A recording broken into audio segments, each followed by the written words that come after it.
Živijo, lepo pozdravljeni na tretjem filmskem klubu Balaševega inštituta, ki se odvija na spletu. Tokratni izbor prinaša eno brezčasno mojstrovino. Gre za film Zoltana Fabrija z naslovom Peti pečat, ki je bil posnet leta 1962 in predstavlja enega izmed nespornih vrhuncev v režiserjevi karieri. Z Zoltanom Fabrijem smo se imeli priložnost srečati že v preteklih edicijah filmskega kluba, nazadnje recimo februarja, ko smo lahko pogledali tudi film Neusmiljena igra, v katerem se skupina internirancev v nacističnem taborišču pomeri z pazniki v nogometni tekmi. Zgodba temelji na resničnih dogodkih in odpira globoka humanistična vprašanja o družbeni odgovornosti in etičnih odločitvah posameznika v težkih zgodovinskih trenutkih. To je vsekakor ena tema, kateri se Fabri pogosto vrača in zaznamuje tudi film Peti pečat.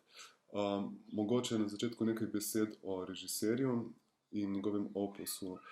Fabri je začel kot slikar in se nato uveljavil kot gledališki in filmski režiser. Svoja prva prelomna dela pa je v 50 letih posnel pod vplivom italijanskega neorealizma in francoskega poetičnega realizma. Kot filmar je ostal aktiven do 80 let in kot rečeno, njegova dela skoraj vsa po vrsti zaznamuje neka skrajna formalna dovršenost. Fabri velja za zelo natančnega in razmišljujočega režiserja, ki v svojih filmih pogosto odpira filozofske kontemplacije o človečnosti, pogosto pa se tudi vrača k motivu druge svetovne vojne. Vse omenjene elemente pa združuje tudi Peti pečat, ki je kot rečeno eden izmed vrhuncev Fabrijeve kariere in ki je režiserju prinesel tudi nagrado na 10. Moskovskem mednarodnem filmskem festivalu.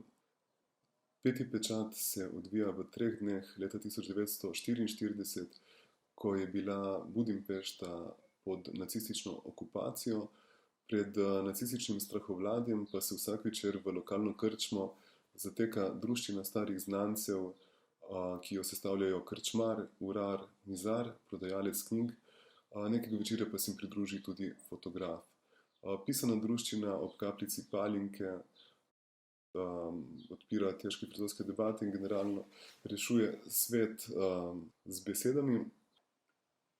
Razmeroma miren večer razburkajo bombardiranja v daljavi, še bolj pa vprašanje, ki ga enigmatični urar zastavi prijateljem, skratka postavi miselno zagonetko, v kateri se morajo vsak zase odločiti, ali bi se raje znova rodili kot tiranski diktator, ki je odgovoren za številna grozodejstva, a se ne zaveda in ne čuti lastne krivde.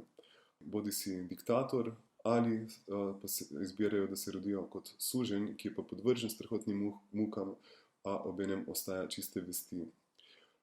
Tej debati in vprašanju sledi Nemirna noč, s čimer film preide v svoje drugo dejanje, ki nam razkrije protagoniste v njihovi intimi, razkrijejo se njihova domača življenja, dejanja in skrivnosti.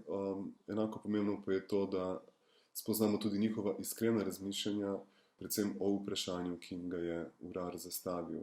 Skratka, samo vprašanje ne pusti nikomur mirno spati in naslednjega večera se vsi znova sestanejo v gostilni in debato nadaljujejo. Tedaj se pa nepričakovano zgodi nekaj, kar vse prisotne pahne v situacijo, v kateri se bodo mogli soočiti s tem filozofskim vprašanjem tudi v praksi.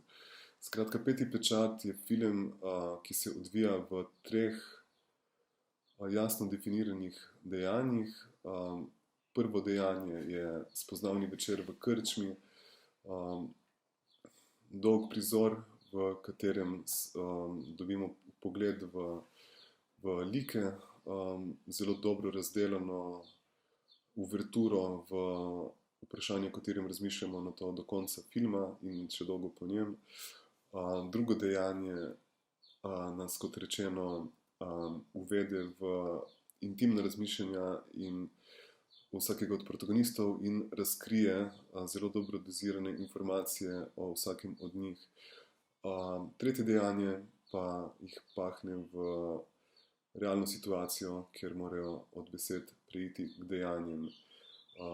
Fabri tukaj na zelo inteligenten način angažira gledalca, informacije dozira izjemno previdno in ravno dovolj, da se nekako sami vse skozi sprašujemo in ob tem razmišljamo. No, kljub nekaterim odgovorom, ki jih dobimo, pa film ostane z nami še dolgo po ogledu. Morda za konec velja omeniti še to, da je Peti pečat adaptacija istoimenskega romana Ferenca Šante in v njem blesti režija Zoltana Fabrija, ki je od vseh prizorov, od najbolj komornih do tistih najbolj surrealnih, do potankosti premišljena, na vsebinski ravni pa na mojstrsko dozira informacije in v svoji večplastnosti zagotavlja in zastavlja globoko humanistično vprašanje. Skratka, upam, da boste uživali ob ogledu, vsekakor vam ne bo žal, morda vas film preseneti in boste tudi sami kakšno noč pribedeli ob razmišljanju.